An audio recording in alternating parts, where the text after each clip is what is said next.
Welcome to my channel. So today's topic is आदिकाल के नामकरण की समस्याएं। काल विभाजन करके साहित्य इतिहास के अध्ययन करने की उपादेयता सिद्ध हो जाने पर प्रथम समस्या आती है कि उसका नामकरण कैसे किया जाए। जैसे कि आज का टॉपिक ही है कि नामकरण की समस्या है, तो इसमें समस्या आती है कि उसका नामकरण किया तो किया कैसे जाए।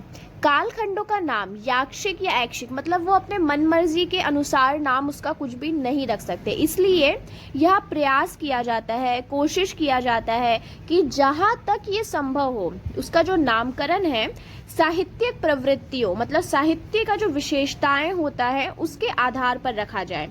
एकदम संभव ना हो, मतलब बिल्कुल पॉसिबल नहीं हो, तो उस कारण के आधार पर हो जिसने तत्कालीन साहित्य के स्वरूप निर्धारण में सर्वाधिक महत्वपूर्ण भूमिका निभाई हो।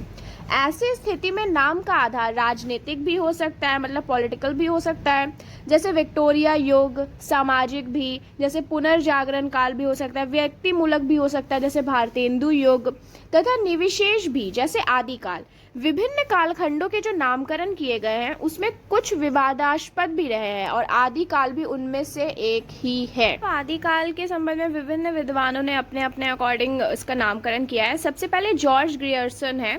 ये पहले ऐसे साहित्यकार हैं जिन्होंने काल विभाजन करके उनका नामकरण किया।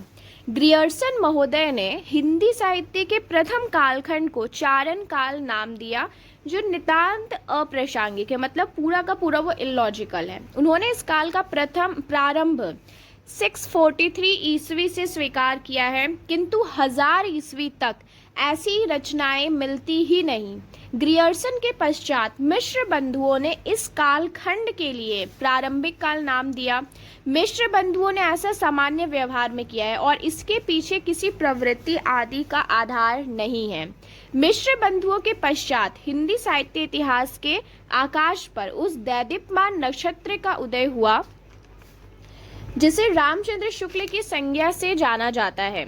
वस्तुतः शुक्ल जी के एक व्यक्ति ना होकर स्वयं में एक संस्था है। पहली बार उन्होंने हिंदी साहित्य के इतिहास का गंभीर अध्ययन किया और इसके फलस्वरूप चारण काल व प्रारंभिक काल नाम सुझाया। चारण काल व प्रारंभिक काल के स्थान पर वीरगाथा का नाम सुझाया। अपने इस नामकरण हेतु अपनी विचारधारा की पुष्टि करते हुए वे लिखते हैं, जब से मुसलमानों की चढ़ाइयों परंपरा का आरंभ होता है तब से हम हिंदी साहित्य की प्रवृत्ति एक विशेष रूप में बंधती हुई पाते हैं।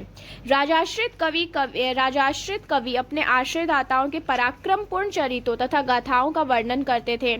यही प्रबंध परंपरा रासों के नाम से जानी जाती है, जिसे लक्ष्य करके हमने इस काल का वीरगाथा काल नाम कहा है। डॉक्टर हजारी प्रसाद द्विवेदी ने आदिकाल की भाषा और साहित्य सामग्री पर विचार करने के पश्चात इस काल का नाम विजवपन काल रखने का सुझाव दिया। यद्यपि भाषा की दृष्टि से भले ही विजवपन काल हो, किंतु यह नाम साहित्य के तत्कालीन प्रवृत्तियों को आत्मसात नहीं करता, अतः यह नामकरण मान्य नहीं हुआ। इसी प्रकार आचार्य विश्वनाथ प्रसाद मिश्र वीरकाल नाम लेकर आए, जो आचार्य शुक्ल के वीरकाल का स्वरूप मात्र है, कोई नवीन प्रस्तुति करने में असमर्थ रहने के कारण विचारान्वित नहीं रहा।